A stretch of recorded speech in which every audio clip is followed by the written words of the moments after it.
प्राचीन काल में किसी नगर में एक बुढ़िया रहती थी। वह प्रत्येक रविवार को सुबह उठकर स्नान आदि से निवृत्त होकर घर के आंगन को गाय के गोबर से लीपकर स्वच्छ करती थी। उसके बाद सूर्य भगवान की पूजा करती, फिर भोजन तैयार कर सूर्य देव को भोग लगाकर स्वयं भोजन करती थी। भगवान भास्कर की कृपा से उसे किसी प्रकार की चिंता और कष्ट नहीं था। धीरे धीरे उसका घर धन धान्य से भरता गया। उस बुढ़िया को सुखी देखकर उसकी पड़ोसन उससे जलने लगी। बुढ़िया के पास कोई गाय नहीं थी, अतः रविवार को घर लीपने के लिए वह पड़ोसन के आंगन में बंधी गाय का गोबर लाती थी। पड़ोसन ने ईर्ष्या में आकर अपनी गाय को घर के भीतर बांध लिया, जिस कारण बुढ़िया को रविवार को गोबर नहीं मिला। बुढ़िया अपना आंगन नहीं लीप सकी। आंगन ना लीपने के कारण उसने ना तो भोजन बनाया, ना ही सूर्य देव को भोग लगाया और स्वयं भी भोजन नहीं करा। सूर्यास्त होने पर भूखी प्यासी सो गई।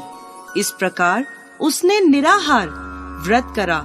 रात्रि में सूर्य भगवान ने उसे स्वप्न में दर्शन दिए और उन्होंने भोग न लगाने का कारण पूछा, तो बुढ़िया ने बहुत ही करुण स्वर में पड़ोसन द्वारा घर में गाय बांधने और गोबर न मिल पाने की बात कही।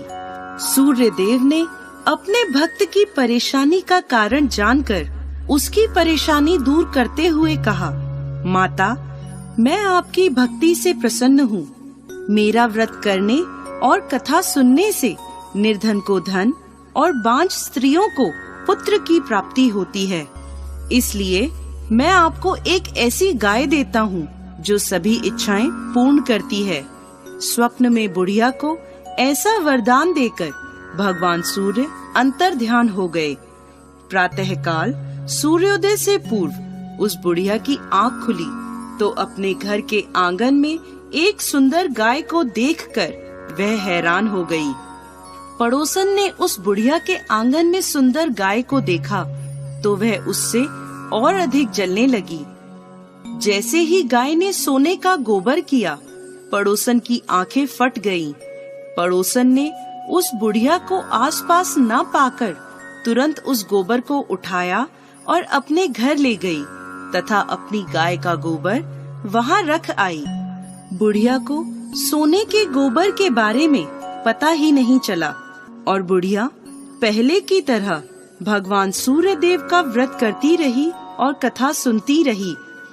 पड़ोसन की चालाकी देखकर एक दिन सूर्य भगवान ने तेज आंधी चलाई, जिसके कारण बुढ़िया ने गाय को घर के भीतर बांध लिया।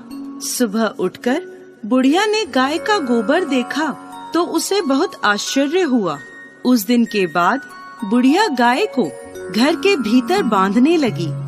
सोने के गोबर से बुढ़िया कुछ ही दिनों में धनवान हो गई। अब पड़ोसन बुरी तरह जल भुनकर राख हो गई।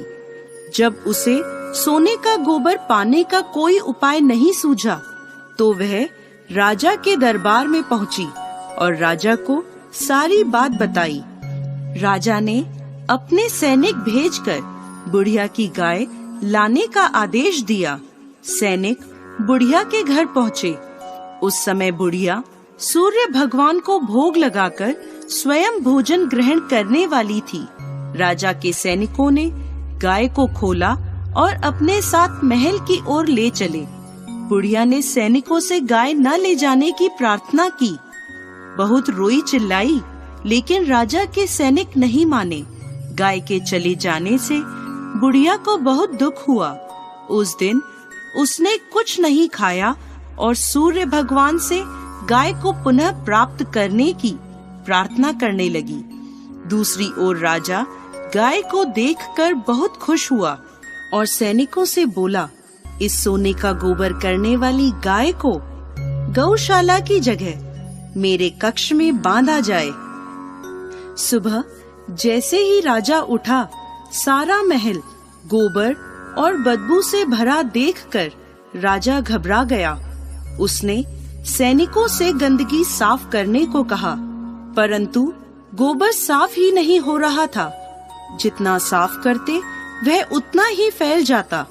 यह देखकर राजा क्रोधित हुआ और उसने पड़ोसन को राजमहल में बुलवाया और उसे दंडित किया। इसके बाद राजा ने तुरंत बुढ़िया को महल में बुलवाया और उससे क्षमा मांगते हुए सम्मान सहित गाय लौटा दी। तत्पश्चात राजा के महल से सारी गंदगी दूर हो गई। तब बुढ़िया ने राजा को रविवार के व्रत की और भगवान भास्कर द्वारा गाय दी जाने की सारी बात बताई।